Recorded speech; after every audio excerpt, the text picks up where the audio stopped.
আসসালামু আলাইকুম সবাইকে। আধুনিক পদার্থবিজ্ঞানের সূচনা অধ্যায়টির বোর্ড সিকিউ প্রবলেম আমাদের পার্ট 2 তে সবাইকে স্বাগতম। তো আমরা পার্ট 1-এ আমরা 10টা সিকিউ সলভ করেছিলাম এবং আমি তোমাদেরকে বলেছিলাম যে 7টি সিকিউ বাকি রয়েছে, যেটা নিয়ে আমি পার্ট 2 করব। তাহলে চলো আমরা এই 7টি সিকিউ এখন আমরা সমাধান করে ফেলি।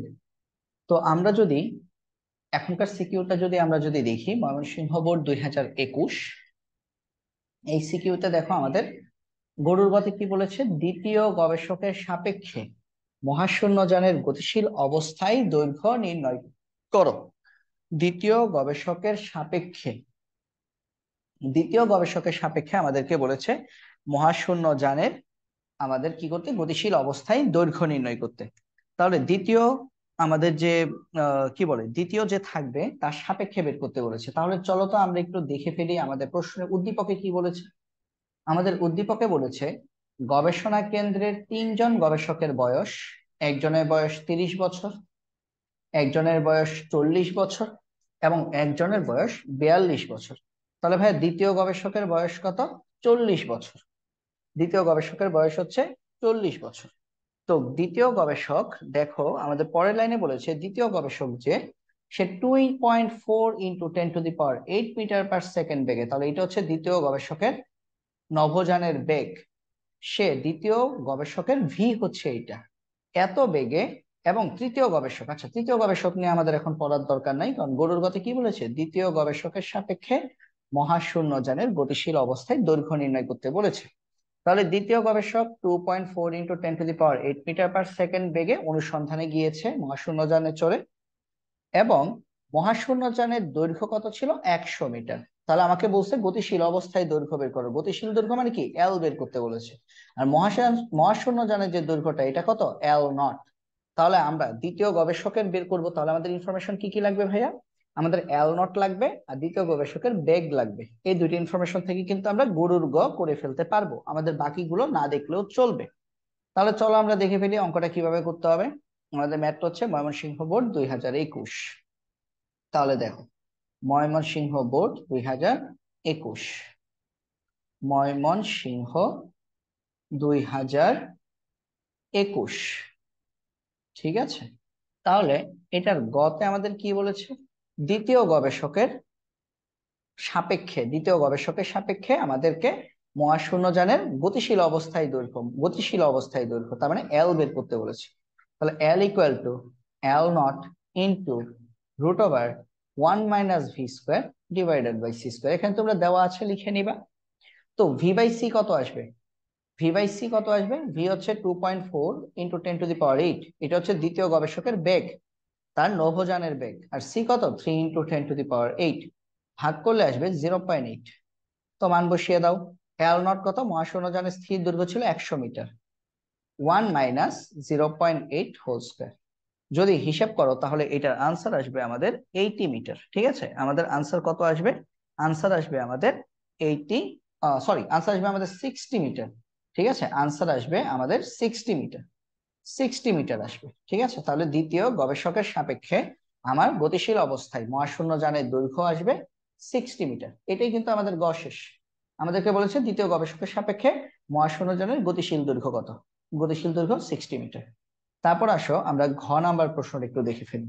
বলেছে দ্বিতীয় ও তৃতীয় গবেষক পৃথিবীতে ফিরে আসার পর, আচ্ছা এখানে প্রথম গবেষক যে ছিল সে হচ্ছে মহাশূন্যে যায় নাই, সে হচ্ছে আমাদের গবেষণা কেন্দ্রে বসেই দ্বিতীয় এবং তৃতীয় গবেষকের জন্য অপেক্ষা করেছে।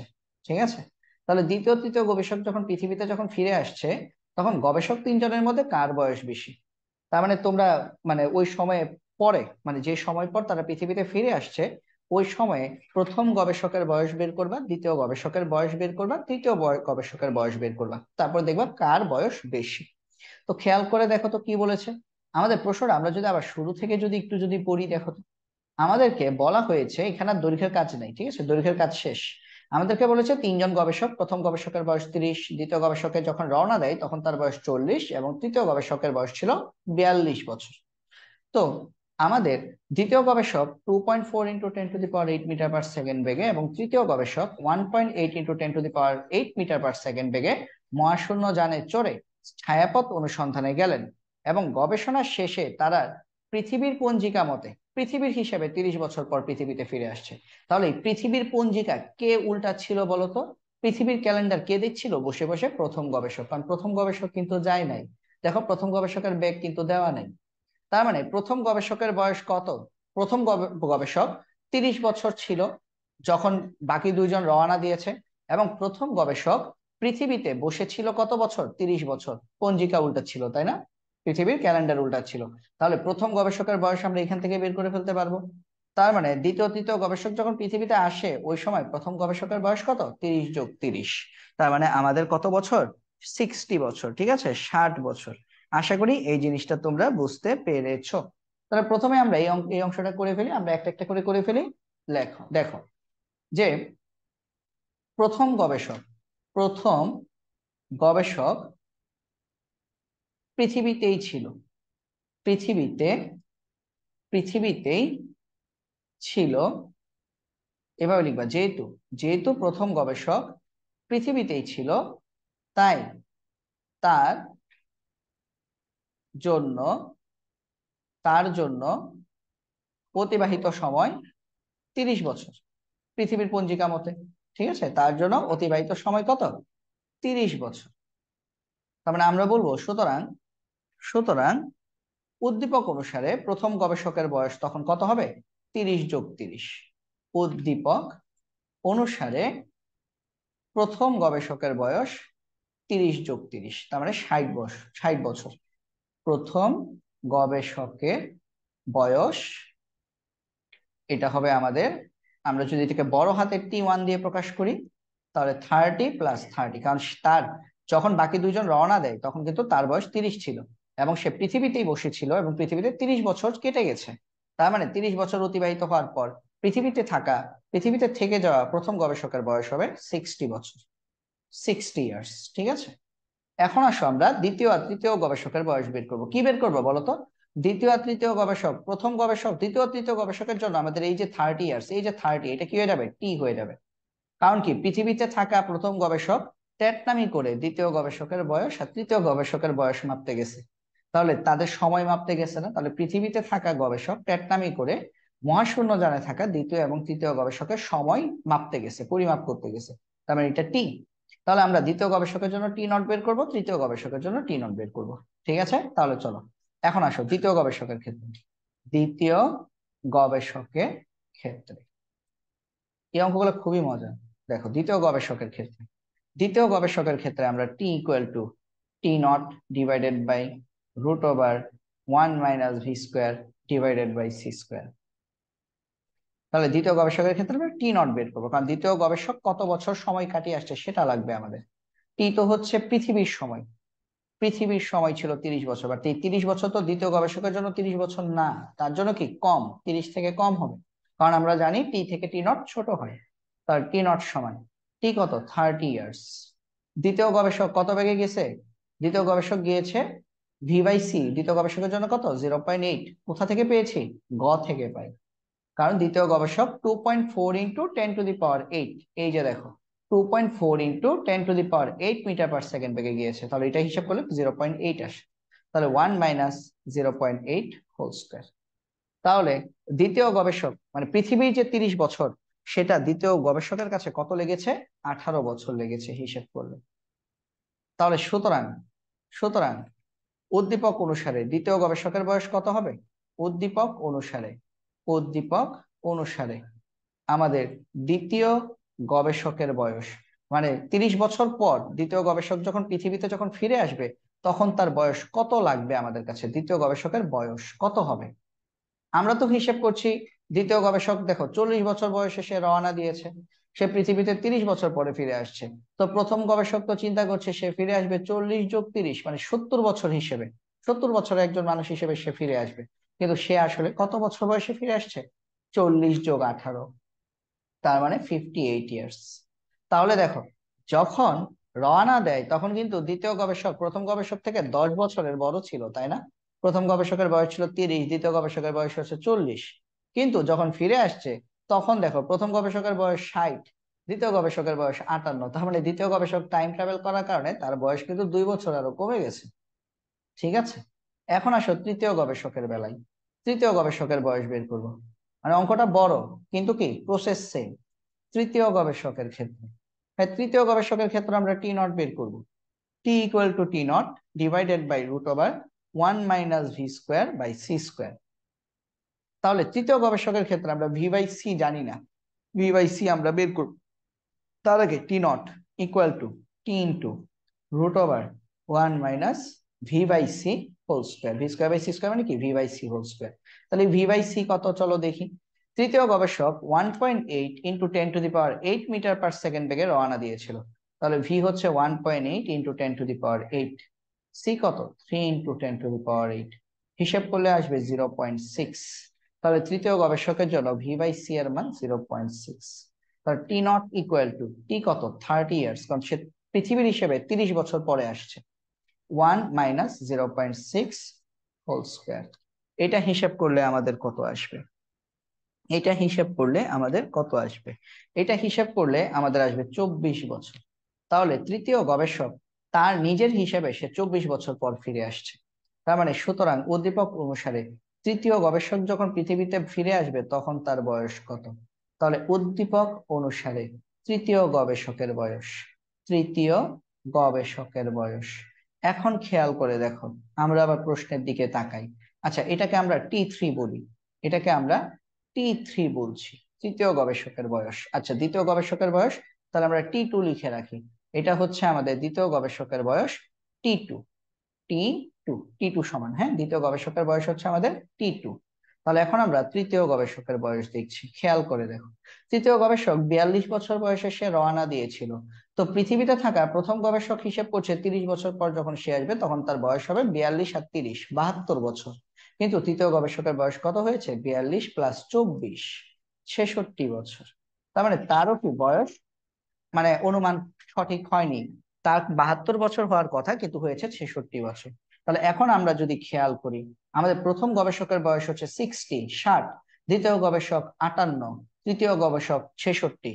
বলছে পৃথিবীতে ফিরে আসার পর কার বয়স বেশি হবে? তো তৃতীয় গবেষকের বয়স বেশি হবে। লিখবা যেহেতু T3 সবচেয়ে বড়, তারপর T1, তারপর T2। কারণ T3 কত, তৃতীয় গবেষকের বয়স কত দেখতেই পাচ্ছি আমরা 66 বছর। প্রথম গবেষকের বয়স কত ছিল যে পৃথিবীতে ছিল? 60 বছর। দ্বিতীয় গবেষকের বয়স কত ছিল? 58 বছর। তাহলে যেহেতু T3 বলো, তার মানে মন্তব্য করবা তৃতীয় গবেষকের বয়স বেশি হবে।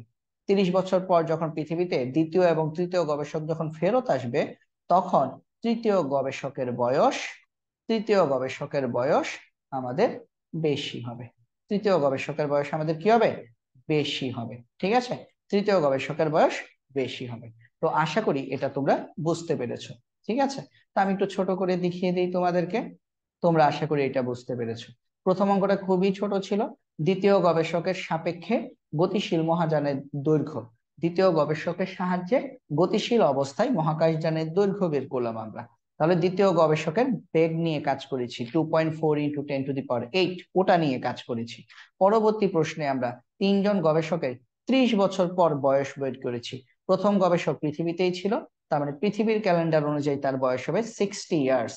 দ্বিতীয় গবেষক মহাকাশযানে চড়ে অন্য গ্রহে চলে গিয়েছিল, তাই পৃথিবীর 30 বছর তার জন্য হয়ে গেছে 18 বছর। অর্থাৎ দ্বিতীয় গবেষকের বয়স হয়েছে 58 ইয়ার্স।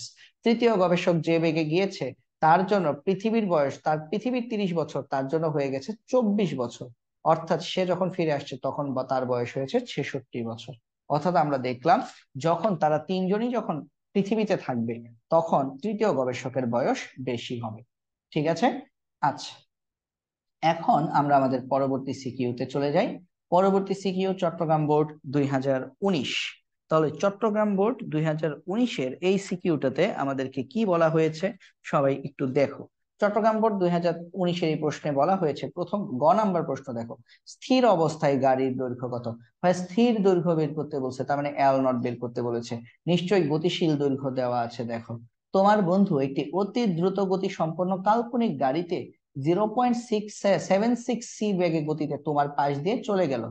তখন তোমার কাছে গাড়িটাকে 5.80 মিটার লম্বা বলে মনে হয়েছে। তার মানে তোমার কাছে গাড়িটাকে কখন 5.8 মিটার বলে মনে হয়েছে? যখন গাড়িটা 0.76 সি বেগে গতিশীল ছিল। তার মানে তুমি গতিশীল গাড়ির দৈর্ঘ্য মেপেছো 5.8 মিটার। তার মানে এই যে 5.8 মিটার এটা হচ্ছে গতিশীল দৈর্ঘ্য, অর্থাৎ এটা কিন্তু এল। তাহলে এল নট বের করতে পারবা না? সহজ সূত্র, এল নট বের করতে পারবা। প্রশ্নটা আগে আমরা বোর্ড লিখে ফেলি। এটা হচ্ছে আমাদের চট্টগ্রাম 2019। তাহলে দেখো আমরা কিন্তু ঠাই ঠাই করে অঙ্ক করে ফেলতে পারছি, তাই না? একদম ঠাই ঠাই করে অঙ্ক করে ফেলতে পারতেছি। তাহলে এটা কি L equal to L naught into √1 - v² / c²। হ্যাঁ, আমাদেরকে বলেছে স্থির দৈর্ঘ্য বের করতে, তার মানে এল নট বের করতে বলেছে। তাহলে এল নট ইকুয়াল টু কি হবে? এল ডিভাইডেড বাই √1 - v/c²। v²/c² কে আমরা v/c² লিখতে পারি। এখন আসো, v/c কত? 0.76। তাহলে আমরা এখানে মান বসাবো, বা এল নট ইকুয়াল টু এল কত? 5.8 মিটার তোমার কাছে মনে হয়েছিল গতিশীল দৈর্ঘ্য। 1 - আমাদের v/c কত? 0.76। তাহলে 1 - 0.76 হোল স্কোয়ার। ঠিক আছে, 1 - 0.76 হোল স্কোয়ার। যদি তোমরা এটাকে ক্যালকুলেশন করো তাহলে গাড়িটা স্থির দৈর্ঘ্য তোমরা পেয়ে যাবা। স্থির দৈর্ঘ্য কিন্তু বেশি হয়, তাই না? আমরা জানি, আমরা কি জানি বলতো? এল থেকে এল নট বেশি হবে, এইটা ব্যতিক্রম। নর্মালি টি বেশি হয়, এম বেশি হয়, কিন্তু এল ছোট হয়, ঠিক আছে, এল কম হবে। তাহলে এটা আনসার আসবে আমাদের 8.924 মিটার। 8.9 মিটার আসলেই আনসার সঠিক, ঠিক আছে, 8.924 মিটার। তাহলে দেখো, গতিশীল অবস্থায় তুমি গাড়িটার দৈর্ঘ্য মাপছো 5.8 মিটার, কিন্তু প্রকৃতপক্ষে গাড়িটার দৈর্ঘ্য কত ছিল? আরেকটু বেশি ছিল, 8.9 মিটার ছিল। ওকে, পরের অঙ্কে যাই। ঘ নাম্বার অঙ্কে আমাদেরকে কি বলেছে দেখো। ঘ নাম্বারে বলেছে তোমার ঘড়িতে 20 সেকেন্ড যদি অতিবাহিত হয়, তাহলে তোমার বন্ধুর ঘড়িতে অতিবাহিত সময় বেশি হবে না কম হবে? হ্যাঁ, আর শোনো, তোমার বন্ধু কোথায় ছিল? গাড়ির ভেতরে ছিল। তোমার বন্ধু একটা দ্রুত গতি সম্পন্ন গাড়ির ভেতরে ছিল। তাহলে তোমার বন্ধু ছিল গাড়ির ভেতরে, তুমি সময় মাপতেছো গাড়ির বাইরে থেকে। তাহলে তুমি কি ট্যাটনামি করে সময় মাপতেছো না? তাহলে তোমার সময়টা কি? তোমার বন্ধুর ঘড়িতে সময়ের সাথে মিলবে? মিলবে না। তোমার বন্ধু ছিল গাড়িতে, গতিশীল কাঠামোর ভেতরে ছিল। তার মানে তোমার বন্ধুর সাপেক্ষে গাড়িটা কি স্থির? তাহলে তোমার বন্ধু যে সময় মাপবে সেটা হচ্ছে টি নট, আর তুমি যে সময় মেপেছো সেটা হচ্ছে টি। কারণ তুমি ছিলে গাড়ির বাইরে, তাহলে তোমার কাছে গাড়িটা গতিশীল মনে হচ্ছিল। তাহলে তুমি ট্যাটনামি করে গাড়ির ভেতরে থাকা তোমার বন্ধুর সময় মাপতে গিয়েছো। তুমি মেপেছো যে তোমার বন্ধু 20 সেকেন্ড সময় দিয়ে তোমার গাড়ি তোমার পাশ দিয়ে চলে গেছে, মানে তুমি তাকে 20 সেকেন্ড সময় ধরে দেখতেছো বলে তোমার মনে হয়েছে। কিন্তু এই 20 সেকেন্ড তার কাছে আসলে কত হবে বলো? তোমার সময়টা হচ্ছে টি, হচ্ছে এখানে 20 সেকেন্ড। টি হচ্ছে এখানে 20 সেকেন্ড। তা টি যদি 20 সেকেন্ড হয়, তাহলে টি নট কি হয় বলো তো? টি নট, টি নট কিন্তু আমার সবসময় টি থেকে ছোট হয়। টি হচ্ছে টি নট থেকে বড় হয়। তাহলে তোমার বন্ধুর ঘড়িতে অতিবাহিত সময় অবশ্যই 20 সেকেন্ড হবে না, 20 সেকেন্ড থেকে কম হবে। 20 সেকেন্ড থেকে কম হবে। তার মানে এই অঙ্কে আমরা আসলে কি করব? টি নট বের করব। কারণ তুমি কিন্তু গাড়ির ভেতর ছিলে না, তুমি ছিলে গাড়ির বাইরে। তুমি গাড়ির বাইরে থেকে তুমি গতিশীল গাড়িটাকে বের চলে যেতে দেখেছো। তার মানে তুমি যে জিনিসটাকে দেখেছো, তুমি গাড়ির ভেতরে থাকা তোমার বন্ধুর সময় মাপতেছো, পরিমাপ করতেছো। তার মানে তুমি তোমার বন্ধুর সময় মাপতেছো। তার মানে তুমি ট্যাটনামি করে আরেকজনের সময় পরিমাপ করতেছো। তার মানে তোমার সময়টা কিন্তু টি। এখন বলছে তোমার বন্ধুর ঘড়িতে অতিবাহিত সময় বেশি হবে না কম হবে? তোমার বন্ধুর ঘড়িতে যে সময়টা দেখাচ্ছে সেটা হচ্ছে টি নট। তাহলে আমরা দেখব টি নট টি থেকে বেশি না কম। আশা করি বুঝতে পেরেছো। এবং এটার জন্য আমরা এই ছোট ফর্মুলা দেখো, কত সহজ অঙ্ক দিয়ে দিয়েছে। T equal to T naught divided by √1 - v² / c²। তাহলে বের করব কি? টি নট তোমার বন্ধুর ঘড়িতে সময় বের করব। তোমার বন্ধু ছিল গাড়ির ভেতরে, রকেটের মতো আর কি, চিন্তা করো। তাহলে রকেটের বদলে গাড়ি। তাহলে 1 - v/c²। v/c মানে কি? তোমার বন্ধু কত বেগে গতিশীল ছিল? 0.76 সি বেগে উদ্দীপকে দেওয়া আছে। তাহলে টি নট সমান তোমার সময় কত লাগছে? 20 সেকেন্ড, টি এর মান 20 সেকেন্ড। 1 - 0.76 whole square. যদি আমরা এটাকে ক্যালকুলেশন করি, তাহলে টি নট এর মান আমাদের আসবে 12.998 সেকেন্ড। 12.998 সেকেন্ড। তার মানে এটাকে আমরা প্রায় 13 সেকেন্ড বলতে পারি। 13 সেকেন্ড বলতে পারি। তাহলে তোমার বন্ধুর সময় কি লাগবে? কম মনে হবে, যেহেতু আমরা দেখতে পাচ্ছি টি টি নট থেকে বড়। তার মানে তোমার কাছে সময়টা বেশি, টি নট ছোট। তার মানে আমাকে বলছে তোমার বন্ধুর ঘড়িতে অতিবাহিত সময় বেশি হবে না কম হবে। টি নট ছোট, টি নট কার সময়? তোমার বন্ধুর ঘড়ির সময়। তোমার বন্ধুর ঘড়ির সময় হচ্ছে টি নট, আর তোমার হাতের যে ঘড়ি আছে সেখানে সময় হচ্ছে টি। তোমার হাত ঘড়ির সময় দেখাচ্ছে বেশি, তোমার বন্ধুর হাত ঘড়ির সময় দেখাচ্ছে কম। কমেন্ট করে দিবা তোমার বন্ধুর, এই যে উত্তরটাই প্রশ্নটাই, তোমার বন্ধুর ঘড়িতে অতিবাহিত সময় এভাবে, তোমার বন্ধুর ঘড়িতে অতিবাহিত সময় কম হবে। উত্তর হচ্ছে কম হবে, তাহলে এটা মন্তব্য করে দিবা, ঠিক আছে? তোমার বন্ধুর ঘড়িতে আমাদের যে অতিবাহিত সময়টা, যেটা তুমি দেখছো 20 সেকেন্ড, তোমার বন্ধু দেখতেছে 13 সেকেন্ড, তার মানে তোমার বন্ধুর ঘড়িতে অতিবাহিত সময় কিন্তু কম হবে। 13 সেকেন্ড গিয়েছে মাত্র, তাহলে অতিবাহিত সময় কম হবে। তো এটা কিন্তু আমাদের খুবই সহজ প্রশ্ন ছিল। এটা আমাদের দেখো দুইটা প্রশ্নই 3-4 লাইনের প্রশ্ন, তাই না? এটা আমাদের চট্টগ্রাম বোর্ড 2019-এর প্রশ্ন। ঠিক আছে, চট্টগ্রাম বোর্ড 2019-এর প্রশ্ন। প্রথম প্রশ্নে কি বলেছিল? গাড়িটির স্থির দৈর্ঘ্য কত? আর দ্বিতীয় প্রশ্নে কি বলেছে? তোমার বন্ধুর ঘড়িতে অতিবাহিত সময় বেশি হবে না কম হবে। ঠিক আছে, পরের প্রশ্নে চলে যাই। ঢাকা বোর্ড 2017। দেখো, ঢাকা বোর্ড 2017 প্রশ্নটা আমি নিজে করে দিব না, এটা তোমাদের বাড়ির কাজ দিব, তোমাদের দিব না, এটা আমি করে দিই। কেন করে দিব বলতো? এটা একটু আগে করছি, ওই যে প্রাণীর ভরের অঙ্কটা করছিলাম, মনে আছে? 100 বছর আয়ুষ্কাল। এটা আমি একটু আগে করছি, বাট তোমরা দেখবে পার্ট ওয়ানে আর কি, এটা তোমাদেরকে আমি পার্ট ওয়ানে করে দিয়েছিলাম, পার্ট ওয়ানে করে দিয়েছিলাম যে প্রাণীর গড়ায়ু ছিল 100 বছর। এখানে দেখো কচ্ছপের গড়ায়ু হচ্ছে 450 বছর। কাছিম, তাহলে সেম অঙ্ক। এখানে একটু ঝামেলা আছে। চলন্ত অবস্থায় কাছিমের শক্তি নির্ণয় করো। চলন্ত অবস্থায় কাছিমের শক্তি নির্ণয় করো। তোমাদের মনে আছে কিনা, আমি যখন তোমাদেরকে পার্ট ওয়ান যখন পড়াই, শুরুতেই বেসিক পড়িয়েছি, সেখানে শক্তি নির্ণয়ের সূত্র আমি তোমাদেরকে পড়িয়ে দিয়েছিলাম, তাই না? শক্তি নির্ণয়ের সূত্র। তো সেখানে বলেছিলাম গতিশক্তি যদি হয়, গতিশক্তি, সেখানে আমি তোমাদেরকে 3টা সূত্র পড়িয়ে দিয়েছিলাম, মনে আছে কিনা? ET total energy MC square, বিভব শক্তি EP M not C square, গতিশক্তি ছিল কি M minus M naught into C square. But ভাইয়া এইখানে আমাদের কি বলেছে? এখানে কি আমাদেরকে গতিশক্তি বের করতে বলেছে? না। এখানে কি আমাদেরকে বিভব শক্তি বের করতে বলেছে? না। আমাকে বলেছে চলন্ত অবস্থায়, চলন্ত অবস্থায় মানে কি গতিশীল অবস্থায়, গতিশীল অবস্থায় কাছিমের শক্তি নির্ণয় করো। তো ভাই গতিশীল অবস্থায় কাছিমের শক্তি মানে কি? কাছিমের মোট শক্তি। আমাদেরকে এখানে ই টোটাল বের করতে বলেছে, তাহলে আমরা E total equal to M C square বের করবো। সি এর মান আমাদের মুখস্থ 3 × 10⁸। কথাটা বোঝো, চলন্ত অবস্থায় বলছে, চলন্ত মানে কি গতিশীল অবস্থায়।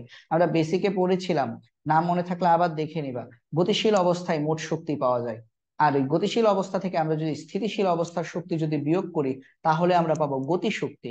এখানে কিন্তু কাছিমের গতিশক্তি বের করতে বলে নাই যে তুমি M minus M naught into C square বসাবা, মানে ইটি থেকে ইপি বিয়োগ করতে কিন্তু বলে নাই। তোমাকে বলছে চলন্ত অবস্থায় কাছিমের শক্তি বের করতে। চলন্ত অবস্থায় কাছিমের শক্তি কিন্তু পুরোই ET, total energy M C square. তাহলে আমরা এম সি স্কোয়ার বের করবো। তাহলে সি জানি, তার মানে নিশ্চয়ই এম জানি না। এম কি? এম হচ্ছে কাছিমের গতিশীল ভর। কাছিমের গতিশীল ভর। কাছিমের ভর কত দেখো, 30 কেজি। কাছিমের ভর 30 কেজি, এবং সেটা কত বেগে গতিশীল? সেটা যে নভোযানে করে যাচ্ছে সেটা হচ্ছে 0.7 সি বেগে গতিশীল। তাহলে এই দুটো ইনফরমেশন দিয়ে কিন্তু আমরা গরুর গ করে ফেলতে পারবো। কারণ কাছিমের ভর যেটা সেটা হচ্ছে এম নট, আর 0.7 সি এটা হচ্ছে ভি। তাহলে ভি বাই সি সমান কত? 0.7। ভি বাই সি সমান 0.7। তাহলে আমরা এখান থেকে কিন্তু এম বের করে ফেলতে পারবো। এম বের করার পর তারপর সেটার সাথে আমরা সি স্কোয়ার গুণ দিব, তাহলেই চলন্ত অবস্থায় কাছিমের শক্তি বেরিয়ে আসবে। চলো তাহলে করে ফেলি। ঢাকা বোর্ড 2017। দেখো, ঢাকা 2017, মানে এগুলো খুবই খুবই খুবই সহজ সহজ ম্যাথ, ঠিক আছে? এগুলো আসলে আমাদের কোনো ব্যাক পাওয়ার দরকার নাই, একদম সহজ ম্যাথ। ঢাকা 2017, আমরা চলন্ত অবস্থায় কাছিমের ভর বের করব। চলন্ত অবস্থায় কাছিমের ভর এম ইকুয়াল টু কি? M nought divided by root over 1 - v² by c²। তাহলে এম নট কত? কাছিমের ভর কত ছিল ভাইয়া? কাছিমের ভর ছিল আমাদের 30 কেজি। রুট ওভার 1 - v/c কত? ভি বাই সি হচ্ছে 0.7। তাহলে ভি কত? 0.7 সি। তাহলে ভি বাই সি কত? 0.7 হোল স্কোয়ার। যদি হিসাব করো তাহলে আনসার চলে আসবে। আনসার হচ্ছে কত? 42 কেজি।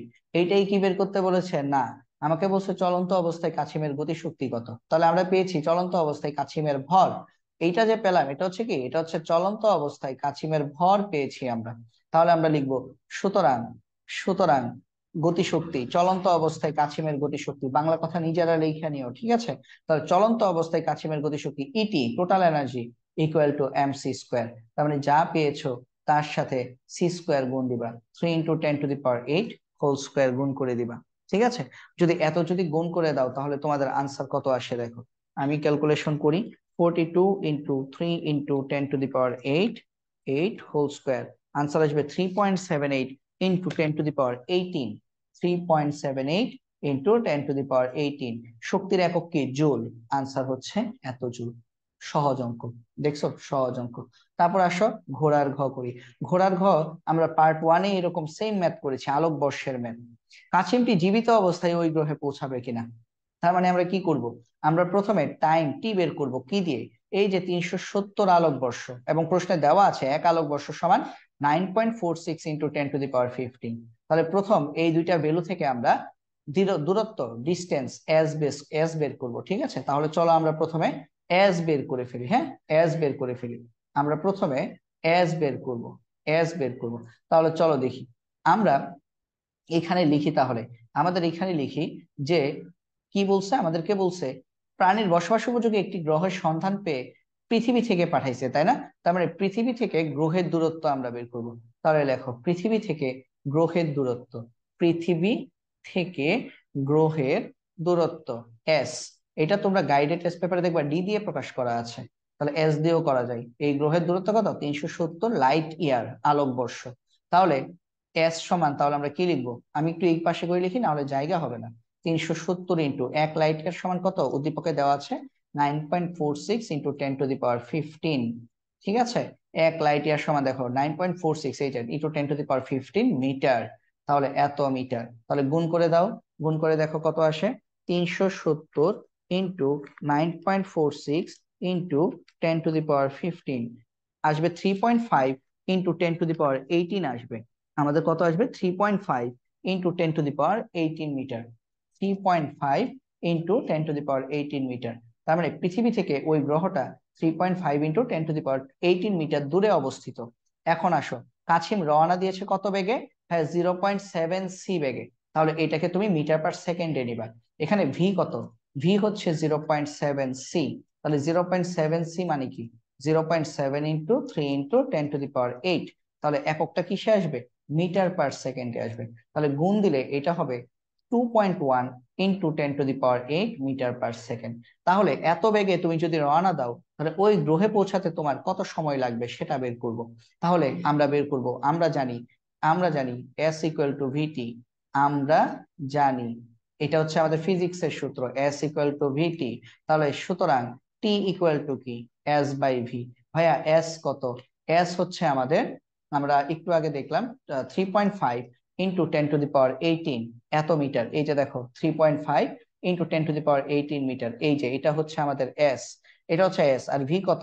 ভি হচ্ছে 2.1 ইন্টু 10⁻8। তো যদি ভাগ করো তাহলে সুতরাং টি ইকুয়াল টু তোমরা কত পাচ্ছ দেখো, টি ইকুয়াল টু পাচ্ছ, উপর হচ্ছে 3.5 ইন্টু 10⁻18, ভাগ হচ্ছে 2.1 ইন্টু 10⁻8। তাহলে পাচ্ছ 1.67 ইন্টু 10⁻10, ঠিক আছে? পাচ্ছ কত? 1.667, পাচ্ছ 1.667 ইন্টু 10⁻10। এককটা কি হিসাবে? হ্যাঁ, সেকেন্ডে আসবে। তো এটাকে কি করতে হবে বলেছিলাম, মনে আছে? এটাকে আমাদেরকে বছরে নিয়ে যেতে হবে, পার্ট 1-এ বলেছিলাম। বছরে নিতে গেলে কি করতে হবে? 1.667, 1.667 ইন্টু 10⁻10 যেটা আসছে সেটাকে তোমরা বছরে নিবা। এক বছরে 365 দিন, একদিন সমান 24 ঘন্টা, 24 ঘন্টায় 3600 সেকেন্ড, প্রতি ঘন্টায় 3600 সেকেন্ড, ঠিক আছে? 1 ঘন্টা সমান 3600 সেকেন্ড। তাহলে যদি হিসাব করো তাহলে এটা কিসে চলে আসবে? ইয়ারে চলে আসবে। তাহলে চলো হিসাব করে ফেলো, এটাকে ভাগ করো কত দিয়ে? 365 ইন্টু, আর ওই যে 24 গুণ 3600 মানে কি? 86400। তাহলে ভাগ করলে আসবে 528.5 বছর, 528.5 বছর। তাহলে এত বছর লাগবে পৃথিবী থেকে নভোযানটাকে ওই গ্রহে যেতে। এখন এটা কার মাপা বয়স? এটা কি ভাইয়া টি নট? না, এটা টি নট না, এটা টি। তার মানে এটা হচ্ছে পৃথিবীর মানুষ মাপতেছে এই বয়সটা। বাট কাছিম তো পৃথিবীতে নাই, কাছিম কোথায় আছে? কাছিম বা কচ্ছপটা আছে মহাকাশ জানে, তার মানে টি কাছিমের জন্য কত হবে সেটা বের করতে হবে, টি নট বের করতে হবে, তাই না? তাহলে আমরা এখন আবার বের করব। আবার আমরা ফর্মুলা জানি, টি সমান টি naught divided by √1 - v² / c²। আমরা এখন টি নট বের করব। অ্যাকচুয়ালি 528.5 বছর কাছিমের জন্য কত বছর সেটা বের করব। কাছিম এটাকে কত বছর হিসেবে কাউন্ট করছে সেটা বের করব। তাহলে টি ইন্টু √1 - v/c²। তাহলে টি কত? 528.5 বছর ইন্টু ইন্টু √1 - v/c কত? কাছিম 0.7 সি বেগে রওনা দিয়েছে, ঠিক আছে? তাহলে এত। তাহলে আমরা যদি এটা যদি ক্যালকুলেশন করি তাহলে কত আসে দেখো, ইন্টু √528.5 ইন্টু √1 - 0.7 স্কোয়ার। কাছিমের জন্য এই বয়সটা হবে 377.4 বছর, 377.44, হ্যাঁ 44, তো মনে করো 377.4 বছর বা 377.5 বছর বলতে পারো। ঠিক আছে, আমরা 377.5 বছর বলি এটাকে, 377.5 বছর। এখন আসো, কাছিমের তাহলে ওই গ্রহে পৌঁছাতে সময় লাগছে কত? 377.5 বছর। এটা আসলে আমাদের কি, এটা হচ্ছে কাছিমের পরিমাপকৃত সময়, কাছিমের পরিমাপকৃত সময়। এখন বলতে পারো ভাইয়া কচ্ছপ কিভাবে সময় পরিমাপ করবে? কচ্ছপ সময় নিজে সময় পরিমাপ করতে পারে না, মানে কাছিমের অত বছর লাগছে আর কি, ঠিক আছে? কাছিমের পরিমাপকৃত সময় মানে কাছিমের অ্যাকচুয়ালি এত বছর লেগেছে। এখন চলো দেখি, কাছিম রওনা দিয়েছে, নাসার বিজ্ঞানীরা দেখো, নাসার বিজ্ঞানীরা 50 বছর বয়সী একটা কাছিম, তাহলে কাছিম রওনা দিয়েছে 50 বছর বয়সে, আর গিয়ে পৌঁছাতে সময় লেগেছে 377.5 বছর। তার মানে আমরা কি বলতে পারি? তাহলে আমরা বলতে পারি, সুতরাং কাছিম যখন ওই গ্রহে গিয়ে পৌঁছেছে তখন কাছিমের বয়স কত?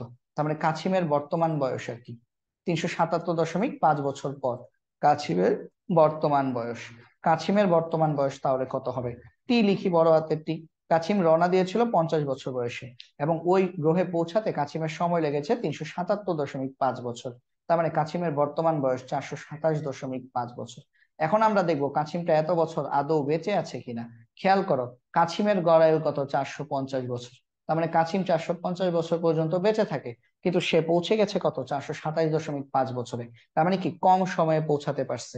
লিখবা যেহেতু টি আমাদের 450 বছর থেকে কম, তার মানে কাছিমটা কি হবে? জীবিত অবস্থায় পৌঁছাতে সক্ষম হবে। এখানে তোমরা তোমাদের কমেন্ট বা মন্তব্যটা লিখে দিবে। ঠিক আছে, প্রশ্নে কি বলছে? ওই গ্রহে জীবিত অবস্থায় ওই গ্রহে পৌঁছাতে সক্ষম হবে কিনা। উত্তর হচ্ছে কাছিমটি জীবিত অবস্থায় ওই গ্রহে পৌঁছাতে সক্ষম হবে। কারণ কি, কাছিমের গড়ায়ু 450 বছর, আর ওই গ্রহে যখন পৌঁছায় তখন কাছিমের বয়স হয় 427 বছর। তার মানে লজিক্যালি কাছিম যদি কোনো অসুস্থ অবস্থায় না মারা যায়, তাহলে সে যদি তার প্রজাতির অন্যান্য কাছিমের মতো যদি বাঁচে, তাহলে তার সম্ভাবনা আছে সে জীবিত অবস্থায় ওই গ্রহে পৌঁছাতে সক্ষম হবে। তো এই অঙ্কটা আমি এটা কিন্তু আমি কিন্তু পার্ট 1-এও করে দিয়েছি এরকম একটা ম্যাথ, হুবহু সেম। তাহলে তোমাদের দুইবার প্র্যাকটিস হয়ে গেল। তো ঢাকা বোর্ড 2017, ঠিক আছে, দুইবার কিন্তু প্র্যাকটিস হয়ে গেল। চলো আমরা পরের ম্যাথটা দেখি। চলো পরের ম্যাথটা দেখি। পরের ম্যাথ কি বলেছে? রাজশাহী বোর্ড 2017, রাজশাহী বোর্ড 2017 দেখি। দেখো, বলছে, গতে বলছে পৃথিবী থেকে পরিমাপকৃত গতিশীল রকেটের দৈর্ঘ্য কত? গতিশীল রকেটের দৈর্ঘ্য এল বের করতে বলেছে। এই যে দেখো, পৃথিবীতে রকেটের দৈর্ঘ্য ছিল 80 মিটার, মানে পৃথিবীতে রকেটের দৈর্ঘ্য, স্থির দৈর্ঘ্য দেওয়া আছে 80 মিটার, এবং সে কত বেগে চলছে? 2.5 × 10⁸। এই তিনটা এই দুইটা জিনিস দিয়ে কিন্তু আমরা গতিশীল রকেটের দৈর্ঘ্য বের করে ফেলতে পারি। দেখছো? তাহলে এখন কেন এত ফাস্ট ফাস্ট দেখাচ্ছি? কারণ তোমরা এখন 14 নাম্বার সিকিউতে আছো, একই টাইপের 14টা সিকিউ করাই দিচ্ছি ভাই। এখন কি আর এইভাবে এত স্লো দেখানোর টাইম আছে বলো? এখন ফাস্ট ফাস্ট দেখাবো না? এখন তো তোমরা নিজেরাই পারবে এগুলা। তারপর আমার কিন্তু এগুলো আসলে না করে দিলেও হইতো, বাট আমি তাও করে দিচ্ছি, ঠিক আছে? কেন? কারণ ধরে নিয়েছি হয়তো বা একজন বা দুইজন আছো যারা পারবা না, আমি আমার সেই একটা বা দুইটা দুর্বল স্টুডেন্ট, দুর্বল ছোট ভাই বোনদের জন্য কিন্তু করে দিচ্ছি। নাহলে কিন্তু মানে এক টপিক থেকে 2টা বা 3টা সিকিউ করে দিলেই কিন্তু হয়, বাট আমি দেখো 17টা সিকিউ করাচ্ছি একটা টপিক থেকে। দেখছো কাল দিন খায়, মানে এই যে যে বেসিকটা পড়িয়েছিলাম সেই বেসিকের উপর 17টা সিকিউ করিয়ে দিচ্ছি। কেন করিয়ে দিচ্ছি?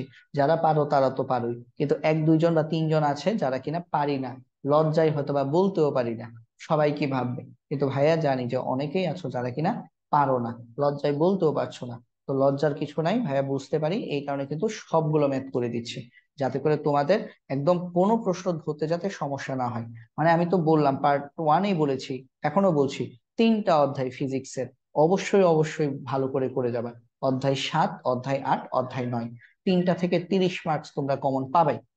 আর কি কষ্ট করে একটা প্রশ্ন ভালো করে লিখতে পারবে না? বাকি যে 4টা অধ্যায় আছে সেখান থেকে কি একটা প্রশ্ন কমন ফেলা যাবে না? যাবে ইনশাল্লাহ। তাহলে 40, 40 যদি সলিড ভাবে লিখতে পারো 40-এ 40ই পাবা, 40-এ 40ই পাবা। এমসিকিউ তে যদি 25-এ 20 পাও হয়ে গেছে 60, 60। তোমাকে কি 25-এ 20 দিবে না প্র্যাকটিক্যালে? ভাইয়া তো জানি প্র্যাকটিক্যালে মিনিমাম 23-24 দেয়, তাহলে তোমার কিন্তু এ প্লাস হয়ে যাচ্ছে, তোমার কিন্তু এ প্লাস হয়ে যাচ্ছে। তাহলে দেখো, এ প্লাস পাওয়াটা কিন্তু খুব বেশি কঠিন বিষয় না। তুমি যে তোমাকে 7টা অধ্যায় খুব মাস্টার হতে হবে ব্যাপারটা এরকম না।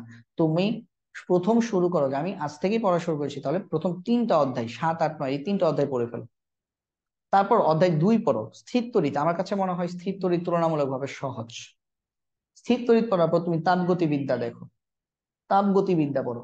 5টা অধ্যায় পড়া হয়ে গেলে দেখবা কনফিডেন্স বেড়ে গেছে। এর মধ্যে যদি সময় শেষ হয়ে যায় শেষ। আর যারা পড়ছো সব তারা তো পড়ছো, 7টা অধ্যায় যারা পড়ছো তার তো well done, hats off to you, তাদের নিয়ে তো কোনো কথাই নেই, ঠিক আছে।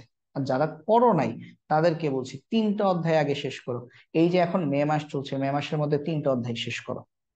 ফার্স্ট পেপারে মিনিমাম 5টা অধ্যায় ভালো করে পড়াশোনা করো, 5টা। 6, 7, 8, 10, 6, 7, 8, 10 আর কি 5, ঠিক আছে। 5, 6, 7, 8, 10। কেন? কারণ ভেক্টরে, এবং ভেক্টরে কি করবা, গ্রেডিয়েন্ট আছে, ডাইভারজেন্স আছে, কার্ল আছে, ওগুলো ভালো করে পড়ে যাবা। ওখান থেকে ইদানিং প্রশ্ন আসতে দেখা যায় বেশি, ঠিক আছে। বিগত বছরগুলোতে গ্রেডিয়েন্ট, কার্ল, ডাইভারজেন্স থেকে বেশি কোশ্চেন আসছে, এবং এগুলো কিন্তু আনসার করা অনেক সহজ। ভাইয়া তো ওগুলোও করাই দিব, ইনশাল্লাহ করাই দিব, ঠিক আছে। আচ্ছা দেখো, এখন আসো এল বের করি। এল বের করি, Rajshahi board 2017।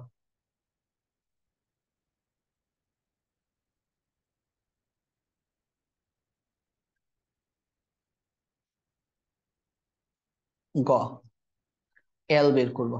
L equal to সূত্র কি? L naught into root over 1 - v² / c²। কি বলছে? গতিশীল রকেটের দৈর্ঘ্য এল নট কত? 80, 80। আর ভি বাই সি বের করে নিও, হ্যাঁ ভি বাই সি বের করে নিও। ভি বাই সি, ভি কত? 2.5 × 10⁸। সি কত? 3 × 10⁸। ভাগ করলে কত আসবে? 0.833 আসার কথা। তাহলে বসাই দিবা 1 - 0.833 হোল স্কয়ার। বসালে আমাদের আনসার কত আসে? আমাদের আনসার আসবে 44.22 মিটার। 44 আসলেই হবে আনসার, 44.22 মিটার। ঠিক আছে, এটাই আমাদের গ শেষ। আমাদের গ শেষ, ঠিক আছে, এতটুকুই ছোট অঙ্ক। তারপর আসো ঘ করি। অনুসন্ধান শেষে উক্ত নভোচারী পৃথিবীর হিসাবে 50 বছর পর ফিরে আসলে আপেক্ষিক তত্ত্ব অনুসারে তার বয়স পৃথিবীর ক্যালেন্ডার অনুযায়ী একই হবে কিনা। আচ্ছা, সে পৃথিবীর হিসাবে কত বছর পর ফিরে আসছে? 50 বছর। ভাই এই ধরনের অঙ্ক করছি না আগে? করছি, পার্ট 1-এ করছি। আপেক্ষিক তত্ত্ব অনুসারে তার বয়স পৃথিবীর ক্যালেন্ডার অনুযায়ী একই হবে কিনা। সে রওনা দিয়েছে কত বছর বয়সে? দেখো 30 বছর বয়সে। তাহলে পৃথিবীর হিসাবে তার বয়স কত হবে? 30 বছর বয়সে রওনা দিয়েছে, 50 বছর পর ফিরে আসছে। পৃথিবীর হিসাবে ফিরে আসছে 50 বছর পর, তাহলে পৃথিবীতে তার বয়স কত হবে? 80 বছর। পৃথিবীতে তার বর্তমান বয়স কত হবে? 80 বছর। তাহলে এটি একটু লিখে রাখি, আমরা লিখে রাখি। পৃথিবীর হিসেবে, পৃথিবীর হিসাবে, হিসেবে, হিসাবে আমাদের যে মহাশূন্যচারী আছে, মহাশূন্যচারীর বর্তমান বয়স। পৃথিবীর হিসেবে মহাশূন্যচারীর, মহাশূন্যচারীর বর্তমান বয়স, বর্তমান বয়স কত? এটাকে আমরা টি লিখি, টি। হ্যাঁ, তাহলে টি কত? সে রওনা দিয়েছিল 30 বছর বয়সে, পৃথিবীর হিসেবে 50 বছর পর ফিরে আসছে, তাহলে পৃথিবীর হিসেবে তার বর্তমান বয়স কত? 80 বছর। এখন আমরা দেখব তার হিসেবে তার বর্তমান বয়স কত, মহাশূন্যচারী হিসেবে তার বর্তমান বয়স কত। তো ভাই এই যে 50 বছর দেওয়া আছে, এটা আসলে কি? পৃথিবীর হিসেবে। তাহলে পৃথিবীর মানুষ ট্যাটনামি করে নভোচারী বয়স ভাবছে না? তাহলে এটা কি? এটা হচ্ছে টি। আমরা টি নট বের করব, শেষ। টি নট বের করব। তাহলে চলো তো আমরা বের করি। আমরা জানি, আমরা জানি টি সমান, টি সমান টি নট ডিভাইডেড বাই √1 - v²/c²। এটা আমরা জানি। তো এখান থেকে আমরা টি নট বের করব, বা টি নট সমান টি ইন্টু √1 - v/c হোল স্কয়ার। তাহলে আমাদের টি কত? 50 বছর। টি হচ্ছে আমাদের 50 বছর, into 1 minus V by C কত ভাই, গ থেকে পেয়েছি 0.833, গ থেকে পাই, বসিয়ে দিব। তাহলে সমান আমাদের কত আসবে, টি নট আমাদের আসবে কত, টি নট আসবে 27.64, 27.64 ইয়ার্স। তার মানে পৃথিবীর হিসেবে যেটা 50 বছর, ওই নভোচারীর হিসেবে সেটা 27.64 বছর। তাহলে আমরা এইভাবে লিখবো, সুতরাং নভোচারীর বা মহাশূন্যচারীর, নভোচারীর হিসেবে হিসেবে তার বর্তমান বয়স, মানে তার নিজের হিসেবে তার বর্তমান বয়স কত। সে পৃথিবীতে এসে বলবে, কি বলো আমার বয়স 80 হবে কেন, আমার বয়স তো হবে, আমি 30 বছরে রওনা দিয়েছি, আমি মহাশূন্যে 27.64 বছর কাটিয়ে এসেছি, আমি এত বুড়ো হই নাই, আমি আমার বয়স 80 না, আমার বয়স কত, 57.64 ইয়ার্স। তাহলে দেখো, এটাকে আমরা কি দিয়ে প্রকাশ করব, টি প্রাইম দিয়ে প্রকাশ করব। তাহলে বলছে একই হবে কিনা, যেহেতু আমরা দেখছি টি 80 বছর, টি প্রাইম 57 ইয়ার্স, তার মানে টি প্রাইম আর টি সমান নয়। তারপরে কমেন্ট লিখে দিবা, মন্তব্য করে দিবা। তাহলে মন্তব্যটা কি, মন্তব্যটা হচ্ছে এখান থেকে লিখে দিবা। তাহলে আপেক্ষিক তত্ত্ব অনুসারে এখান থেকে লিখবা, নভোচারীর বয়স পৃথিবীর ক্যালেন্ডার অনুযায়ী একই হবে না। ঠিক আছে, তাহলে দেখো আমরা কিন্তু এখন একই প্যাটার্নের ম্যাথ পাওয়া শুরু করে দিয়েছি। এই ম্যাথ কিন্তু আমরা পার্ট 1-এ 2টা না 3টা করেছি, সেম ম্যাথ করেছি। ঠিক আছে, তারপরে আসো যশোর বোর্ড 2017, যশোর বোর্ড 2017-তে কি বলছে দেখো। প্রথম প্রশ্ন, গতে বলছে মহাশূন্যচারীর বয়স কত, পৃথিবীতে মহাশূন্যচারীর বয়স নির্ণয় করো। হ্যাঁ, পৃথিবীতে বয়স নির্ণয় করতে বলছে, তাহলে মহাশূন্যচারী কি পৃথিবীতে ছিল, পৃথিবীতে ছিল না কিন্তু। মহাশূন্যচারী কোথায় ছিল, সে তো মহাকাশে ছিল। তাহলে পৃথিবীতে তার বয়স যদি মাপতে চাও, তাহলে কি পৃথিবীর মানুষ ট্যাটনামি করে তার বয়স মাপবে, কারণ সে তো পৃথিবীতে ছিল না। তাহলে পৃথিবীর মানুষ কি করবে, ট্যাটনামি করে তার বয়স মাপবে। তার মানে আমাকে টি বের করতে বলছে। ঠিক আছে, এখন আসো তাহলে দেখো, 50 বছর বয়সে আমাদেরকে বলছে পৃথিবীর মহাশূন্য টি বের করতে বলছে, মানে টি এর সাথে এই যে 50 বছর বয়সে সে রওনা দিয়েছে, তাহলে কি টি এর সাথে 50 যোগ করতে হবে। কারণ কি, কারণ 50 বছর বয়সে সে তো রওনাই দিয়েছে 50 বছর পর। ঠিক আছে, সে কিন্তু আমাদের রওনা দিয়েছে 50 বছর পর, 50 বছর বয়সে। ঠিক আছে, তাহলে 50 বছর বয়সে একজন মহাশূন্যচারী মহাশূন্য যানে চড়ে মহাকাশ অভিযানে গেলেন, এবং 30 বছর পর তিনি পৃথিবীতে ফিরে এলেন। 30 বছর পর তিনি পৃথিবীতে ফিরে এলেন। তাহলে তিনি যদি 30 বছর পর যদি ফিরে এলেন, তাহলে এটা কোন হিসেবে, পৃথিবীর হিসেবে তিনি 30 বছর পর ফিরে এলেন। তাহলে আমাদেরকে বলছে মহাশূন্যচারীর বয়স কত বের করতে। ঠিক আছে, আমাদেরকে কি বলেছে, আমাদেরকে বলেছে মহাশূন্যচারীর বয়স বের করতে। আচ্ছা, 30 বছর পর পৃথিবীতে ফিরে এলেন, তাহলে এটা কার সাপেক্ষে, মহাশূন্যচারীর হিসেবে, মানে মহাশূন্যচারী 30 বছর পর পৃথিবীতে ফিরে আসছে, তার মানে এটা হচ্ছে টি নট। এটা হচ্ছে পৃথিবীর সাপেক্ষে না কিন্তু, বলছে মহাশূন্যচারী মহাশূন্যযানে চলে মহাকাশ অভিযানে গেলেন এবং 30 বছর পর ফিরে এলেন। তার মানে তিনি যে মহাকাশে ভ্রমণ করছে ওটা হচ্ছে 30 বছর, ওটা কার সাপেক্ষে, তার নিজের সাপেক্ষে। আর টি নট হচ্ছে 30 বছর, এবং মহাশূন্যযানের বেগ ভি দেওয়া আছে 3.72 × 10⁵। তাহলে টি নট দেওয়া আছে, ভি দেওয়া আছে, আমরা টি বের করব। টি যা আসবে সেটার সাথে আমরা 50 বছর যোগ করে দিব, তাহলে পৃথিবীতে মহাশূন্যচারীর বয়স বের করতে পারবো, পৃথিবীতে বয়স বের করতে পারবো। তাহলে চলো আমরা ম্যাথটা করে ফেলি। যশোর বোর্ড 2017, যশোর 2017 গ, আমরা পৃথিবীতে মহাশূন্যচারী বয়স টি বের করব। এখানে খেয়াল করে দেখো, আমাদের টি নট কত, টি নট কিন্তু 30 বছর, মানে আমার এটা হচ্ছে মহাশূন্যচারী 30 বছর মহাকাশে ভ্রমণ করে আসছে। আর ভি কত, ভি বাই সি কত, হ্যাঁ ভি হচ্ছে 3.72 × 10⁵ মিটার/সেকেন্ড, উদ্দীপকে দেওয়া আছে। সি কত, 3 × 10⁸ মিটার/সেকেন্ড। তাহলে ভি বাই সি সমান কত আসবে, ক্যালকুলেশন করে ফেলো। আমাদের 3.72, ভি হচ্ছে 3.72 × 10⁵, আর সি কত, 3 × 10⁸।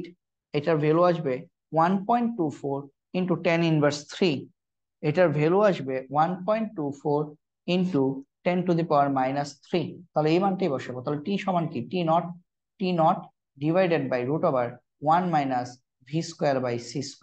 তাহলে টি নট কত, বা টি সমান টি নট কত 30 ইয়ার্স, √1 - v/c², তার মানে 1.24 × 10⁻³ হোল স্কোয়ার।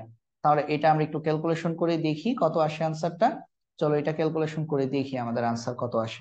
আমাদের উপরে হচ্ছে 30 ডিভাইডেড বাই নিচে হচ্ছে root over 1 minus 1.24 into 10⁻³ whole square. হিসাব করলে তোমরা দেখবে এটা আনসার 30 আসবে, 30 ইয়ার্সই আসবে। মানে সে যেই বেগে গতিশীল হয়েছে, দেখো এটা অনেক কম না, 3 ইন্টু 10⁵, মানে এটা কিন্তু আলোর বেগের থেকে অনেক কম। তার মানে এই বেগে গতিশীল হলে আসলে আমাদের টাইম ট্রাভেল করেও আমাদের সময় কি হয় না, আমাদের খুব একটা পার্থক্য হয় না। তাহলে সে তার নিজের যেমন 30 বছর লাগছে, পৃথিবীর মানুষের কাছেও 30 বছর লাগছে। এইখানে দেখছো একটা জিনিস খেয়াল করছো, এখানে কিন্তু টি এবং টি নট সমান, টি এবং টি নট প্রায় সমান। কেন বলতো? কারণ মহাশূন্যচারী যে মহাকাশ যানে চড়ে গেছে, সেই মহাকাশ যানের বেগ কিন্তু খুব একটা বেশি ছিল না। এতক্ষণ যতগুলা ম্যাথ করেছো সব ম্যাথই আমাদের বেগ কিন্তু ছিল 0.5 সি বা 0.7 সি এই টাইপ। আর এখনকার বেগ কত? 1.24 ইন্টু 10⁻³ সি। তাহলে এটা অনেক কম। 0.5 বা 0.7 ওগুলোর তুলনায় এটা কিন্তু অনেক কম। তবে এটা কিন্তু আলোর বেগের কাছাকাছি বেগ না। আমরা বলেছি আলোর বেগের কাছাকাছি বেগ হলে সময় কাল দীর্ঘায়ন হয়, মানে সময় কম লাগে, স্লো হয়ে যায় সময়। কিন্তু এটা তো আলোর বেগের কাছাকাছি না, তার মানে এখানে সময় স্লো হওয়ার কিন্তু সুযোগ নাই।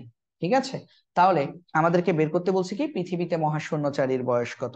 তাহলে আমরা লিখবো সুতরাং পৃথিবীতে মহাশূন্যচারীর বয়স। মহাশূন্যচারী রওনা দিয়েছিল কত বছর বয়সে ভাইয়া? মহাশূন্যচারী রওনা দিয়েছিল আমাদের 50 বছর বয়সে। উদ্দীপকে দেওয়া আছে এই যে 50 বছর বয়সে রওনা দিয়েছিল।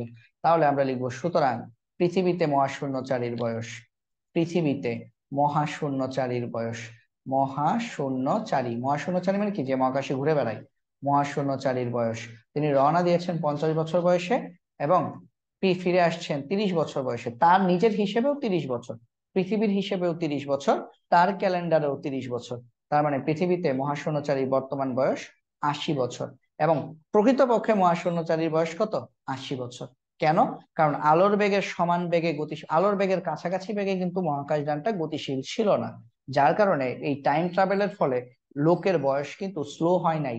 লোকের সময় আর পৃথিবীতে যে মানুষ যে টেকনামি করেছে সময় মাপছে, দুইটা সময় প্রায় সমান ছিল। এই কারণে পৃথিবীর মানুষ চিন্তা করছে এই লোকটা যখন আসবে সে 80 বছরের বৃদ্ধ হিসেবে আসবে, এবং অ্যাকচুয়ালি লোকের বয়স 80 বছরই হয়েছে। ঠিক আছে, এটা কিন্তু একটু ব্যতিক্রম ধর্মী ম্যাথ, যশোর বোর্ড 2017। তো আশা করি এই ম্যাথটা তোমরা বুঝতে পেরেছো। আমি একটু ছোট করে তোমাদের একটু দেখাই। এই যে দেখো গ, এই যে দেখছো গ। ঠিক আছে, এখন আসো ঘ নাম্বার ম্যাথটা আমরা দেখি। ঘ নাম্বার ম্যাথে আমাদেরকে কি বলেছে চলো আমরা দেখে ফেলি। ঘ নাম্বার ম্যাথে আমাদেরকে বলেছে মহাশূন্যযানের মূল ভরের পরিবর্তন কিরূপ হবে। আচ্ছা, মহাশূন্যযানের ভর কত? 720 কেজি। তাহলে এটা কি? এটা হচ্ছে পৃথিবীতে থাকাকালীন ভর, এটা হচ্ছে আমাদের m0। তার মানে আমরা এম বের করব, আমরা এম বের করব। ঠিক আছে, আমরা গতিশীল ভর বের করব। বের করার পর আমরা দেখব মূল ভরের কিরূপ পরিবর্তন হবে। খুব একটা পরিবর্তন হবে না। কেন? কারণ মহাশূন্যযানের বেগ তো খুবই কম ছিল। এই জন্য এই যে দেখছো না যে সময় যেমন খুব একটা চেঞ্জ হয় নাই, 30 বছরই ছিল, তার মানে মূল ভরেরও কিন্তু খুব একটা পরিবর্তন হবে না। তাহলে আমরা ওই ভরটা বের করি, আমরা এখানে গতিশীল ভর এম বের করব। তাহলে গতিশীল ভর M equal to m0 divided by root over 1 - v² / c²। তাহলে m0 কত? 720 KG. Root over 1 - v/c² v/c² কত? 1.24 ইন্টু 10⁻³ হোল স্কোয়ার। ভাইয়া কোত্থেকে পেয়েছি আমরা এটা? এটা আমরা পেয়েছি গরুর গ থেকে পেয়েছি। ঠিক আছে, গরুর গ থেকে পেয়েছি। তো এটা যদি তোমরা যদি হিসাব করো তাহলে তোমাদের আনসার আসবে 720.30, হ্যাঁ 0006 এত কেজি আসবে। তাহলে এটা খুবই খুবই কম।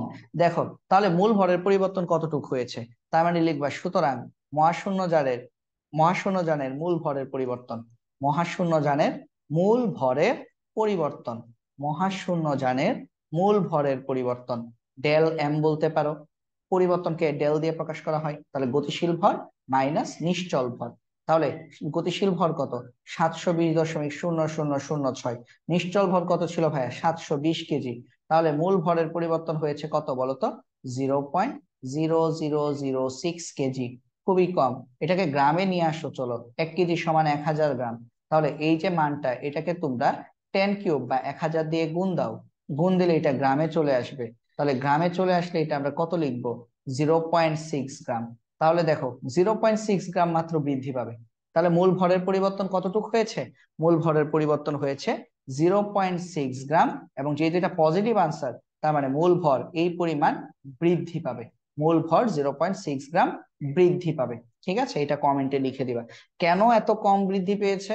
আমরা তো এতদিন যত অঙ্ক করছি সব অঙ্কে দেখছি আমাদের যে গতিশীল ভর এম সেটা বেশি হয়, ঠিক আছে, এখানেও কিন্তু বেশি হয়েছে, দেখো এম কিন্তু এম নট থেকে বেশি হয়েছে, কিন্তু খুব একটা বাড়ে নাই, মাত্র 0.6 গ্রাম বাড়ছে। এত কম বাড়ার কারণ কি? কারণ ওই যে মহাকাশযানের বেগ ছিল 10⁵, 3.72 ইন্টু 10⁵, যেখানে আলোর বেগ হচ্ছে 3 ইন্টু 10⁸।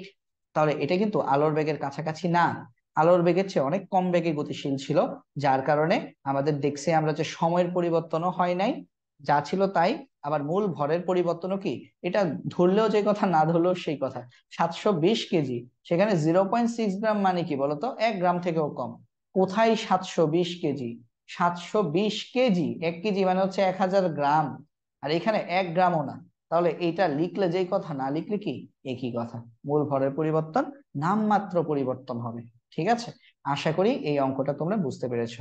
যশোর বোর্ড 2017, এটা পারলে 2বার করবা, কেন? কারণ এই অঙ্কটা একটু ডিফারেন্ট। ঠিক আছে, আচ্ছা, আসো চট্টগ্রাম বোর্ড 2015, এটা সেকেন্ড লাস্ট, তারপরে আরেকটা ম্যাথ আছে, ঠিক আছে, তাহলে আমাদের শেষ হয়ে যাবে। ওকে, চলো দেখি। চট্টগ্রাম বোর্ড 2015, দেখো ভাইয়া করতে করতে দেখো কোথায় চলে গেছি। চট্টগ্রাম বোর্ড 2015 পর্যন্ত আমি তোমাদেরকে করাই ফেলতেছি, খেয়াল করো। তার মানে দেখো আমরা কিন্তু একদম 15 পর্যন্ত করতেছি। তাহলে তোমরা এরপরে যদি কোনো সিকিউ পাও সেগুলা কি, এই যে ভাইয়া তোমাদেরকে কনসেপ্ট গুলা পড়াচ্ছি, এই কনসেপ্ট অনুযায়ী তোমরা বাকি সিকিউ গুলো আনসার করার চেষ্টা করবা।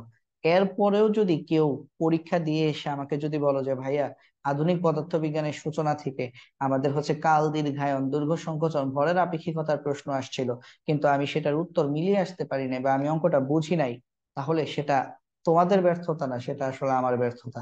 কারণ আমি তোমাদেরকে প্রথম ক্লাসটা নিয়েছি, এমসিকিউ পার্ট 1 নিয়েছি 2.5 ঘন্টা, এখনের পার্টটা প্রায় 1 ঘন্টা হয়ে গেছে, আরো আধা ঘন্টা ক্লাস নিতে হবে।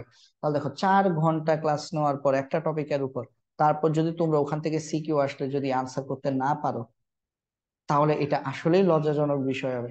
তো ভাইয়াকে লজ্জা দিও না, নিজেরও লজ্জা পেও না, অবশ্যই খুব ভালোভাবে পড়াশোনা করো, যাতে করে এই অধ্যায় থেকে প্রশ্ন আসলে তোমরা যাতে করে আনসার করতে পারো। ঠিক আছে, এই অধ্যায় থেকে প্রশ্ন আসলে যাতে তোমরা আনসার করতে পারো। ঠিক আছে, আচ্ছা, চলো দেখি এটা গতে কি বলছে। মহাশূন্য যানে আকমলের ভর নির্ণয় করো। আকমলের মহাশূন্য যানে ভর, মহাশূন্য যানে আকমলের ভর, আকমলের ভর কত ছিল? 55 কেজি ছিল। ভাই আকমলের ভর কত ছিল? 55 কেজি ছিল। এটা কোথায়? পৃথিবীতে, এম নট। আর আমাকে বলছে মহাশূন্য যানে ভর কত, তার মানে এম বের করতে বলছে। মানে পৃথিবীর মানুষ মহাশূন্য যানে আকমলের ভর নির্ণয় করবে, এবং আকমল কত বেগে রওনা দিয়েছে? 2.4 ইন্টু 10⁸ মিটার পার সেকেন্ড বেগে রওনা দিয়েছে। তাহলে এই দুইটা ইনফরমেশন, এম নট আর ভি, যথেষ্ট এম বের করার জন্য। তাহলে আমরা পরের লাইনগুলো পরে পড়ি। হ্যাঁ, প্রথম চট্টগ্রাম বোর্ড 15 আমরা আকমলের ভর, মহাশূন্য যানে আকমল ভর বের করে ফেলি। হ্যাঁ, মহাশূন্য যানে আকমলের ভরটা আমরা বের করে ফেলি। চট্টগ্রাম 2015, দেখো গ, মহাশূন্য যানে আকমলের ভর। তাহলে মহাশূন্য যানে আকমলের ভরটা আমাদের কিরকম আসবে? দেখো, M equal to M nought divided by √1 - v² / c²। ভাই ভি বাই সি কত? ভি বাই সি, ভি হচ্ছে 2.4 ইন্টু 10⁸, এই বেগে সে যাত্রা করেছে। সি কত? 3 ইন্টু 10⁸, ভাগ করলে কত আসবে? 0.8 আসবে। ঠিক আছে, এখন আসো এম নট বসিয়ে দিই। এম নট কত? 55 কেজি, উদ্দীপকে দেওয়া আছে। √1 - v/c কত? 0.8 হোল স্কয়ার। যদি তোমরা হিসাব করো তাহলে তোমাদের অঙ্ক শেষ। মহাশূন্য জানে আকমলের ভর বের করে ফেলছো। মহাশূন্য জানে আকমলের ভর বেশি মনে হবে, তাই না? কারণ কি এম এম নট থেকে বেশি হয়। মহাশূন্য জানে আকমলের ভর 91.67 কেজি। এটা কেন হয়েছে? কারণ আমরা জানি শর্ত হচ্ছে এইটা, এম এম নট থেকে বড় হয়। এম নট 55 কেজি, এম আসছে 91 কেজি, বেশি আসবে। ওকে, তারপরে আসো, তারপরে প্রশ্নটার জন্য আমরা উদ্দীপকটা আগে পড়বো। ঘ নাম্বার বলছে, দেখো উদ্দীপকে দুই ভাইয়ের বর্তমান বয়স সমান থাকবে কিনা। দুই ভাই কে কে বলতো? আকমল আর তাজমল। এই যে দেখো তাজমল কথাটা লেখা আছে, দেখছো? তাজমল, আকমল এবং তাজমল। আকমলের ভর 55 কেজি এবং বয়স হচ্ছে 40 বছর। সে যখন মহাকাশে যখন যাত্রা করে তখন তার বয়স ছিল 40 বছর। তার যমজ ভাই, তার মানে কি তাজমলের বয়সও তখন ছিল 40 বছর। তাজমলের বয়স যখন 80 বছর, তখন আকমল পৃথিবীতে ফিরে আসছে, তখন সে পৃথিবীতে ফিরে এলো। তাহলে দেখো তাজমল আর আকমল যমজ ভাই, তাহলে আকমল রওনা দিয়েছে 40 বছর বয়সে, তার মানে তখন তাজমলের বয়সও ছিল 40 বছর। তো তাজমলের বয়স যখন 80, তখন আকমল পৃথিবীতে ফিরে আসছে। তাহলে তাজমল কত বছর ধরে আকমলের অপেক্ষায় ছিল? 80 - 40। তার মানে এই 80 থেকে আমরা যদি 40 বিয়োগ করি, তাহলে 40 বছর। এই 40 বছর হচ্ছে আমাদের টি। কারণ কি, তাজমল পৃথিবীতে বসে বসে তার বড় ভাই বা তার যমজ ভাই আকমলের জন্য অপেক্ষা করছিল, যে কিনা মহাকাশে গেছে। তাহলে তাজমল পৃথিবীতে বসে আকমলের সময় মাপতেছে, আমি 40 বছর ধরে অপেক্ষা করছি। তাহলে তাজমল টেকনামি করে আকমলের সময় মাপতেছে। তার মানে এটা কি, টি। এখন বলছে দুই ভাইয়ের বর্তমান বয়স সমান থাকবে কিনা? ভাই অবশ্যই থাকবে না, কারণ এই ধরনের অঙ্ক আমরা দেখছি টি কি হয়, টি নট থেকে বড় হয়। মানে তাজমহল চিন্তা করতেছে আমরা তো জমজ ছিলাম, তার মানে আমার বয়স যেহেতু 80, আমার ভাই আকমল যখন ফিরে আসবে তার বয়সও 80 হবে। কিন্তু সে আসার, আকমল ফিরে আসার পর তাজমহল অবাক হয়ে যাবে। কারণ কি, আকমলের বয়স 80 হয়নি তখনও, আরো কম। তার মানে পৃথিবীতে থাকা তাজমহল আকমল থেকে বড় হয়ে যাবে। মানে আকমল যখন পৃথিবীতে যখন ফিরে আসবে, তখন তাজমহল দেখবে তাজমহলের বয়স 80, কিন্তু আকমলের বয়স তখনও 80 হয় নাই, 80 থেকে কম। ঠিক আছে, তাহলে আমরা এখানে টি নট বের করব। তাহলে চলো আমরা বের করি। আমাদের এখানে কি কি দেওয়া আছে? আমাদের দেওয়া আছে টি। টি কত? 80 - 40। 80 - 40, তার মানে 40 বছর, 40 ইয়ার্স। আমাদের দেওয়া আছে ভি বাই সি, গ থেকে পেয়েছি 0.8। এই দুইটা ভ্যালু দিয়ে আমরা টি নট বের করব। তো আমরা জানি টি সমান টি naught divided by √1 - v² / c²। তাহলে আমরা এখান থেকে আমরা টি নট বের করব। টি নট কি? টি নট হচ্ছে আকমলের বয়স, কারণ আকমল গিয়েছিল মহাকাশে। ঠিক আছে, আকমল বের করব। টি নট সমান কত? টি ইন্টু √1 - v/c²। টি কি? টি হচ্ছে তাজমল, মানে যে পৃথিবীতে ছিল সে যত বছর ধরে অপেক্ষা করছে সেটা হচ্ছে টি, 40 ইন্টু 1 - 0.8 হোল স্কোয়ার। তাহলে এটা আমরা হিসাব করলে আমাদের কত আসবে? আমাদের এটা হিসাব করলে আমরা দেখব আমাদের আনসারটা আসবে 24 বছর। তার মানে তাজমহলের বয়স এদিকে 40 বছর বেড়ে গেছে, অথচ আকমলের বয়স বৃদ্ধি পাবে মাত্র 24 বছর। কথা কি বোঝা গেছে? তার মানে সুতরাং সুতরাং আকমলের বয়স, আকমলের বর্তমান বয়স, আকমলের বর্তমান বয়স হবে আমাদের 40 + 24। 40 বছর বয়সে রওনা দিয়েছিল, সে 24 বছর তার হিসেবে কাটিয়ে আসছে। তার মানে সে ফিরে আসবে 64 বছরের লোক হিসেবে। এদিকে তাজমহলের বয়স হয়ে গেছে 80 বছর, 80 বছর হয়ে গেছে। তাহলে আমরা এইভাবে লিখে রাখি, আকমলের বয়সটাকে আমরা এইভাবে লিখি। দেখো, আকমলের বয়সটাকে আমরা এইভাবে লিখি, টি অফ আকমল। ঠিক আছে, আর এদিকে তাজমহলের তখন বয়স কত? উদ্দীপক থেকে আমরা লিখবো, উদ্দীপক থেকে, উদ্দীপক থেকে, উদ্দীপক থেকে তাজমহলের বর্তমান বয়স 80 বছর, কারণ সে 80 বছর বয়সে অপেক্ষা করছে। তাজমহলের বর্তমান বয়স, তো তাজমহলের বর্তমান বয়সকে আমরা কি লিখবো? তাজমহলের প্রথম অক্ষর কি? টি। তাহলে এটাকে আমরা টি অফ টি লিখবো। টি অফ টি কত? 80 বছর। টি অফ টি, এটা ইকুয়াল টু কত? এটা ইকুয়াল টু হচ্ছে আমাদের 80 বছর। তাহলে বলছে আমাদেরকে, প্রশ্নে বলছে দুই ভাইয়ের বর্তমান বয়স সমান থাকবে কিনা? উত্তর হচ্ছে না, দুই ভাইয়ের বয়স সমান থাকবে না। যেহেতু আকমলের বয়স আর তাজমহলের বয়স সমান না, কেটে দিব আমরা এটা, এই যে সমান নয়, সমান নয়, তখন আমরা মন্তব্য লিখে দিব। সুতরাং দুই ভাইয়ের বয়স সমান হবে না বা একই হবে না। ঠিক আছে, এটা মন্তব্য লিখে দিবা। তো আশা করি এই প্রশ্নের উত্তর তোমরা বুঝতে পেরেছো। খুবই সহজ প্রশ্ন ছিল, খুবই খুবই খুবই সহজ প্রশ্ন। দেখো, দেখো, প্রশ্নটা জাস্ট ধরতে হবে তোমাদেরকে, এনাফ, আর কিছুই না।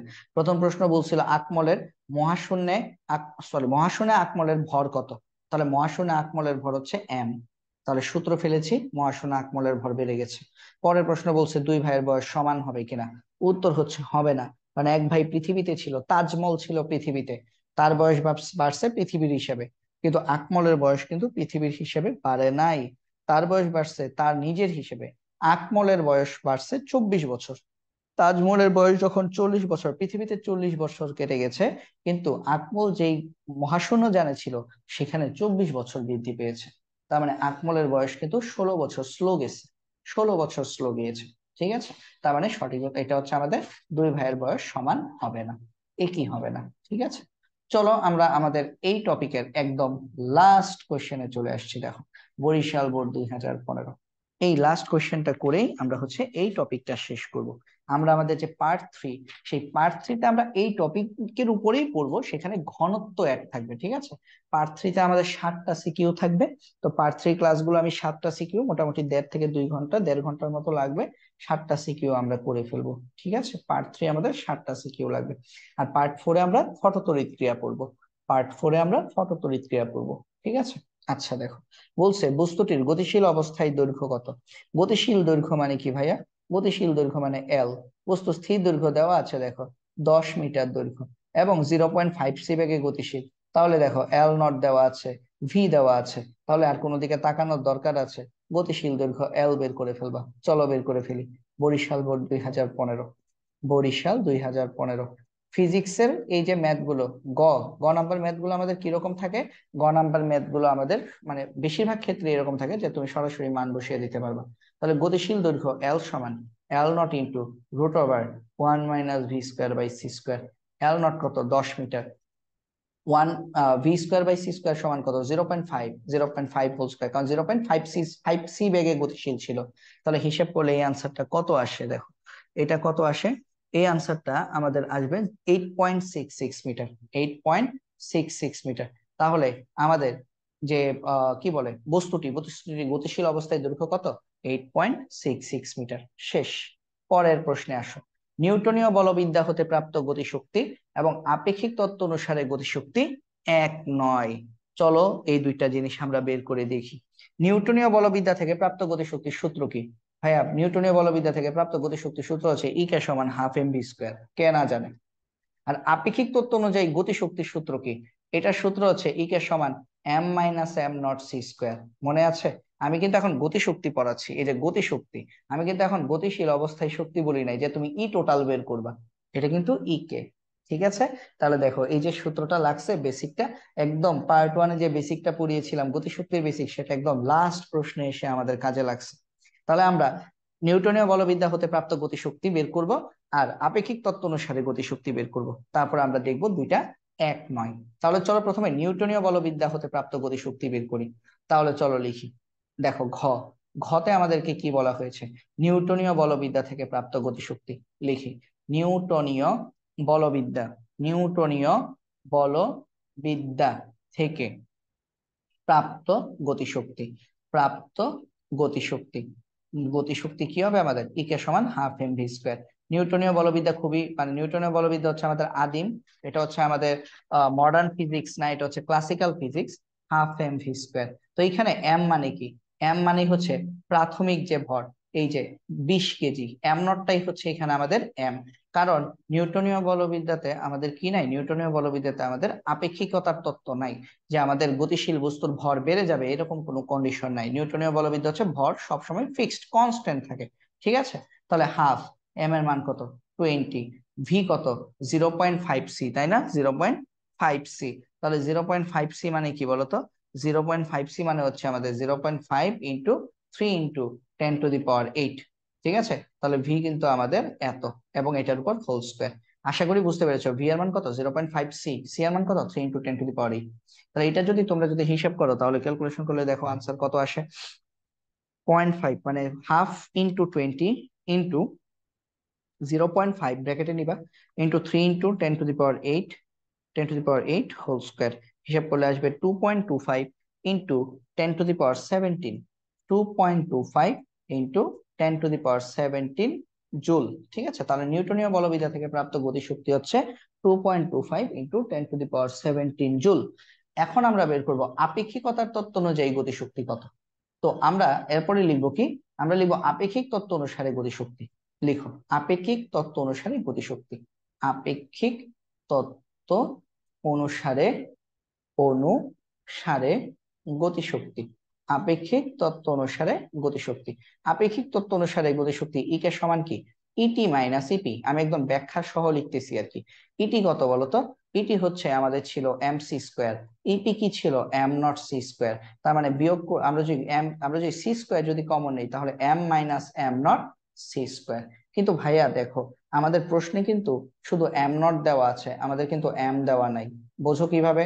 এই যে দেখো, প্রশ্নে কিন্তু আমাদের এই যে দেখো প্রশ্নে কিন্তু আমাদের 20 কেজি দেওয়া আছে, এই 20 কেজিটা কিন্তু আমাদের এম নট, এটা কিন্তু এম। এম কি? এম হচ্ছে আপেক্ষিক তত্ত্ব অনুযায়ী এম কি? এম হচ্ছে গতিশীল অবস্থায় ভর, গতিশীল ভর। তাহলে আমাদের প্রথমে কিন্তু এই এম বের করে নিতে হবে, প্রথমে এম বের করে নিতে হবে। তাহলে আমরা জানি আমাদের সূত্র কি? M equal to M nought divided by root over 1 - v² / c²। তাহলে এই ফর্মুলা থেকে আমাদেরকে ওই যে এর মধ্যে যে এম আছে সেই এমটা বের করে নিতে হবে।